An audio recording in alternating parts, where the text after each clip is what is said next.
All right, today we're going to take a look at the interwar period between the First and Second World War, particularly the rise of nationalism in the interwar period. So what we're going to begin with is a little bit of background. And the First World War is going to bring about quite a bit of doubt, and doubt in the not just the Western order, but the way that things have been operated and the way the Western world functioned, right? The idea of the Enlightenment and taking a look at the world rationally and reasonably, and sort of the logic of imperialism, of how the Western ideas have created all of this industry and all these advances and should be giving this to the rest of the world as well. But the First World War put a doubt to quite a bit of this here. What they saw as oftentimes unnecessary bloodshed, where millions are now dead, leaving many people in the Western world wondering what happened, and what can we do about it? Does anything even make sense at all? And so frequently, you've got a number of people who question the logic of the Enlightenment and the logic of the Western world, and starting to think about the world in a way where maybe mankind doesn't operate reasonably or rationally. And we start to see this in art and in music and writings. For example, here, Salvador Dali, and an example of surrealism, where it seems like people aren't thinking rationally, and it's not how people operate. Any others are going to do this as well. A number of writers.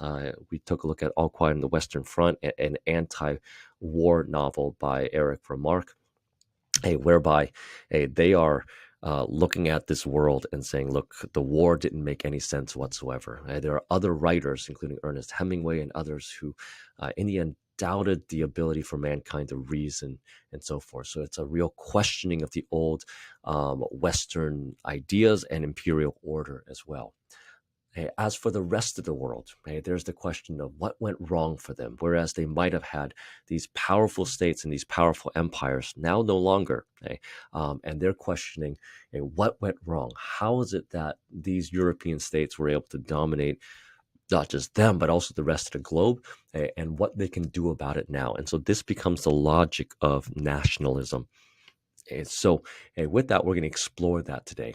And particularly one theme that will help us to sort of understand where we are comes from Woodrow Wilson and his 14 points, his, in the end, logic for why the First World War was fought in the first place. So if you were not here, do go and click on the link of that is provided, and it'll take you to a number of excerpts here. And so what I'm going to have you do, if you were not here for the class activity regarding this, go ahead and do a summary of both point number 5. So go to the link there. So click on 5 and click on 13. Summarize both of them.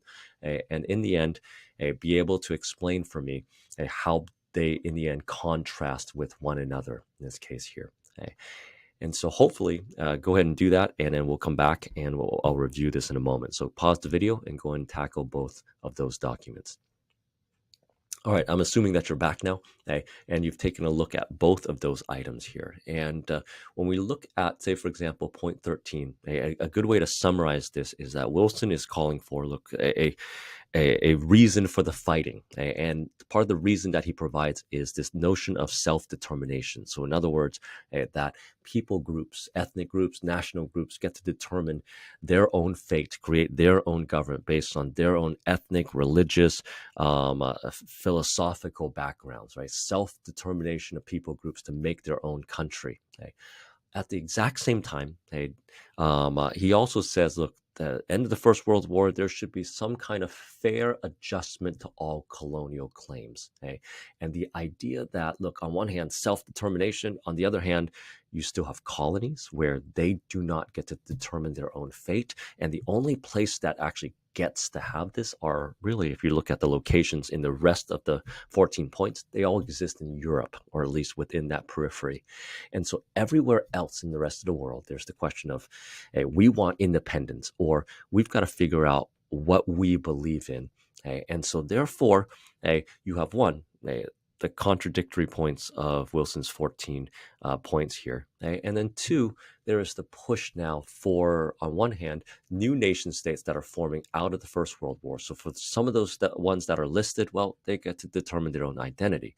Others, however, in the colonies, they do not. But in both cases, they're wrestling with what sort of identity they should have here. And so there are a number of key themes that we can examine nationalism, not just in this period, but also you could say up until today, here in the 21st century as well. So a number of key themes. The first of which is how much of the old imperial order do we continue with here? So the question of, do we continue to work with our old empire? So if you're in India, do you continue to operate like, hey, we're still part of the greater British Empire, and all we want is local autonomy, what we call home rule in this case?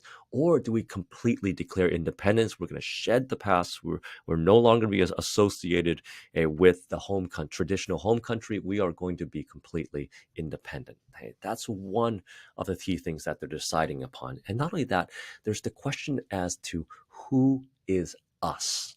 Who are we in this case? So if we look at South Asia, we look at India, for instance, there is a key Muslim and Hindu divide that has been exacerbated by British rule. And the divide becomes much starker in the late 19th and early 20th century as well. So if India is going to declare independence at some point, who is India? Is it a Hindu India? Is it a Muslim India? Or is it a combination of both? And we'll get to more of that later on, because that's connected with the new religious and social ideas as well here.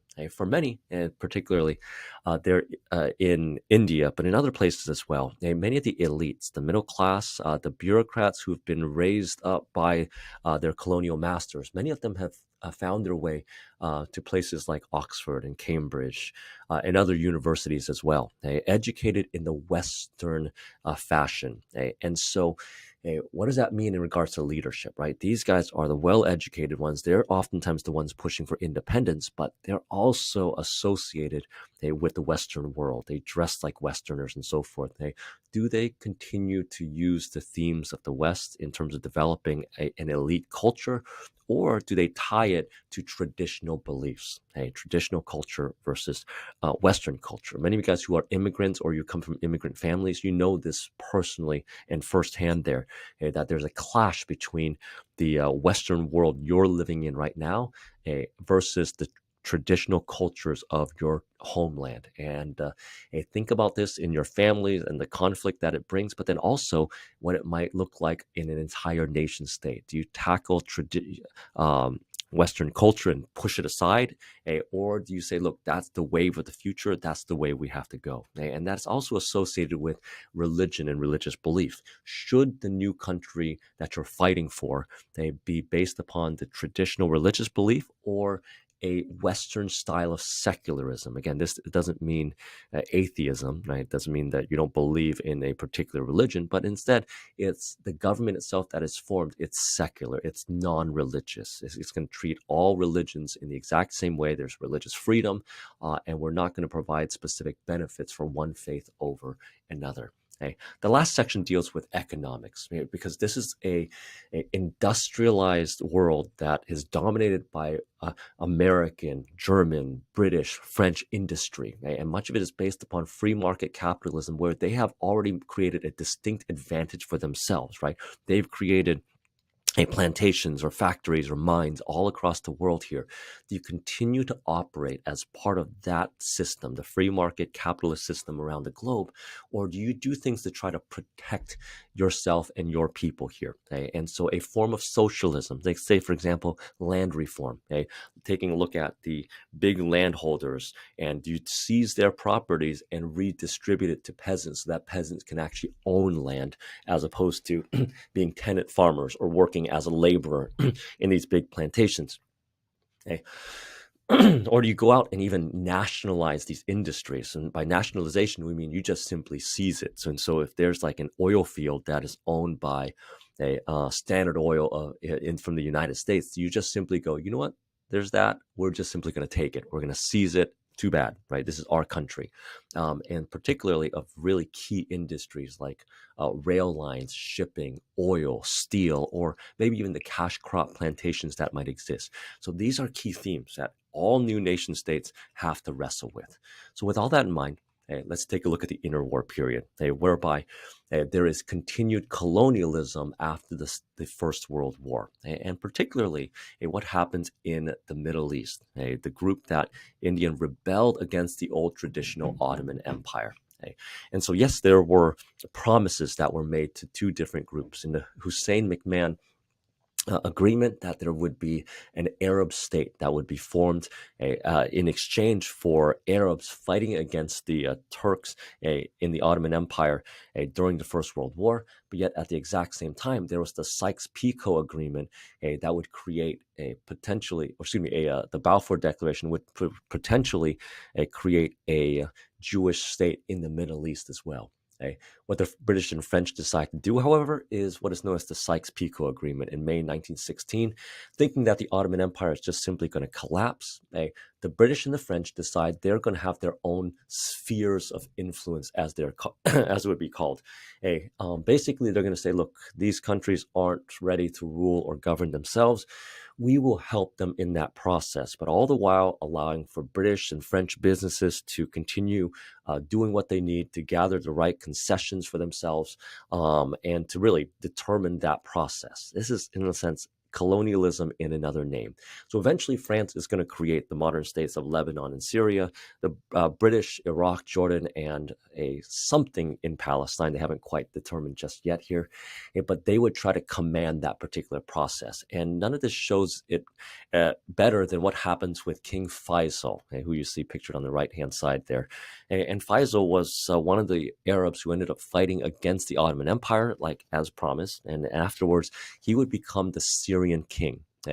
But in doing so, he continued to give major concessions to France, enough so such that his own Arab people ended up forcing him out because he had given up so many concessions to France, and in order to keep the French from actually making some kind of excuse from actually outright conquering the region once again. So as a result of this, he ended up fleeing to the British. The British ended up making him the new king of Iraq, the new country that they were forming from much of the old Mesopotamia, and he will spend much of the rest of his reign basically balancing the forces of Pan-Arabism and also the British as well, all the while allowing for British corporations to come in and start searching and digging for oil and other resources as well. And so in the Middle East, yes, they're forming new nation states, trying to create new identities, but the British and French will play a key role in it as well. The one place that was allowed to continue on in the Middle East is the religious theocracy in the Arabian Peninsula, and that's the formation of Saudi Arabia. And what they're going to utilize is a ultra-conservative form of Islam that was forming in the late 19th century called Wahhabism. Now, they were allowed to do so partially because, one, there was already a very strong kingdom that they had established, led by the tribal leader Ibn Saud. And Ibn Saud, right at the end of the First World War, ends up conquering the neighboring Hijaz, and in doing so, created a powerful state of Saudi Arabia. Now, the British and the French said, hey, you know what? It's just desert here, right? And not only that, but we sort of want a keeper of the key cities of Mecca and Medina, right, where hundreds of thousands of Muslims are traveling. And so as a result of this, Saudi Arabia becomes an independent Arab state. But of course, what do they discover there? Just simply the biggest oil reserve pretty much in the world to this period here. And so a lot of oil exploration by Standard Oil of California, which is modern day Chevron, if you've filled up there recently, will join together, and a major concession is given to now, in the end, to the Standard Oil of California, where they're going to exploit and create all sorts of monies for themselves. The deal that they made with King Ibn Saud was that there would eventually be revenues given directly to the monarchy itself here. Ibn Saud initially had no idea what to do with all the money that was there, but as a result of this, he ended up using the vast amount of money in order to create and really solidify this ultra conservative religious kingdom that we see there, and one of the most powerful in the world because of its oil revenue as well. And we still see that today in the 21st century. Okay. There are others that go a different direction. These are what we call the secular republics. And so with that, you have the formation of a number of different states, including what happens in the old Ottoman and Safavid empires. So let's go and take a look at those two as our case studies for what we call secular republics. But again, if we look at the map of the old Ottoman Empire, this is the core of the old Ottoman state. And instead of being a pan-Arabic, or excuse me, a pan-Islamic state, they went a completely different direction. Instead, they created, through the Constitution of 1924, a constitutional style government that is supposed to be a democracy, but as it turns out, became much more of an authoritarian state because of the influence of its leader. Mustafa Kemal, the war hero during the First World War that defended against the British invasion, and not only that, but a key figure in preventing other countries like Greece and Italy from taking more of its land, ends up creating a government that is really centered upon himself. It does look like a democracy, but what he's doing is he's solidified his presidency such that he himself had most of the power. However, what he does and what he implements is something dramatically different than the old Ottoman state. He ended up suppressing Islamic traditions in one of the most Islamic states or empires in the world. So the old Ottoman state, which had really carried the mantle of Islam throughout the 16th, 17th, 18th centuries, now it's going to not discard, but at least push aside some traditional Islamic traditions. Sharia law and many local judges who have determined sort of the morality within the state, they've been pushed aside for a constitution that is going very much like the old French Napoleonic Code, where it's going to issue out a secular sequence of laws that is not going to distinguish between particular religions. So practices like polygamy will be pushed aside. And not only that, but the writing, even the writing system, which is based on the traditional Arabic system, gets transformed into a Western style alphabet. So the Turkish text, in this case, will be an alphabet style text, because he's going to start to Westernize Turkey, implementation of Western law, Western marriage practices, and the Western alphabet, even the selection of new family names that would be similar to Western style names as well. He himself would be granted the surname Ataturk, which means the father of the Turks as well. But it also is going to change the status of women as well as they start to work in the cities and in industries. And so Turkish women will be granted more freedoms and more rights than in other more conservative Islamic societies as well. Again, Turkey particularly makes the decision, and they in a lot of ways will continue to be sort of a bridge between East and West, between Europe and Asia, because of its adaptation of Western styles, despite being a predominantly Muslim state. They will also try to protect its economy through the system called import substitution industrialization. And what import substitution is just simply you want to protect domestic local industries. So whether it's through tariffs or taxes on outside imports, you're going to try to create your own industries by making sure that any imports that are brought in are taxed heavily, so that you in the end can create domestic industries, dig your own oil, make your own cars, and create your own steel and so forth. More on this in a subsequent lecture as well. At the same time, the Safavid Empire, which had collapsed during the 19th century and replaced by a number of kingdoms, particularly the Qajar kingdom of Turkic tribes in the north, will eventually transition into a modern state that we call Iran. And part of this happens because of a response to imperialism, where from the north, the Russians were intervening, and in the south, the British from India were also intervening as well, getting a number of concessions from the Qajar Shahs. And so this became sort of an area that the Russians and the British are sort of moving forces left and right, trying to outmaneuver one another, enough so that it's often known as the great game between the great imperial game between the Russians and the British. Eventually, however, the number of concessions that were made, particularly over the tobacco trade to Great Britain, led to a number of riots and a coalition of religious leaders looking for greater autonomy from the British and from the Russians, aligning themselves with both merchants and landholders, called for the creation of a new constitution in 1906, where they said, look, the weak Qajar monarchs and the religious leaders, this is not the direction where we want our country to be. And so they created a constitution whereby there is an elected assembly known as the Majlis. And this Majlis would limit the power of the king and religious leaders as well.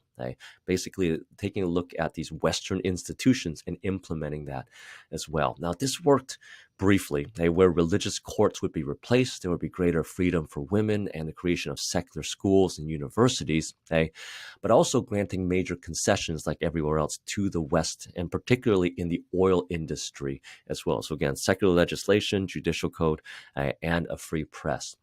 However, further Russian intervention led to a military coup where one military officer by the name of Rista Khan ends up seizing power. And in doing so, he creates what is known as the Pahlavi monarchy. So basically, supposedly a constitutional monarch that will rule Iran throughout the 20th century. And what he creates is continues on that mode that was created by the secular constitution to create a nationalist Western-style government. In fact, again, he renames the region. Instead of using Persia, he uses the term Iran, which is a Western interpretation of the word Aryan that was used to describe this region by the West. And particularly, he grants a major concession to the Anglo-Persian oil company that starts to really dig for oil in the Middle East. And so there's real close ties and connections between this new westernized Iranian state and particularly the British as well. But again, two particular samples of what we call Western secular republics that are instituted. Okay, so with that, hopefully you're able to complete the questions that are associated in the Google document. Now, we're going to review some of the key themes that are listed here from one of two documents, either in China or Mexico. So what I'm going to have you do is to go ahead and select the Mexico document, and particularly what happens with Lázaro Cárdenas, and in a lot of ways, the new Mexican nationalism that is created in response to Western incursion in his country. And I want you to think about both the political, the religious, social, and the economic themes of these nation states as they're trying to really decide what to do in a world that is dominated by the Western world. So with that in your Google document, what I'm going to have you do is to go ahead and answer the questions that are provided using the Lázaro Cárdenas document.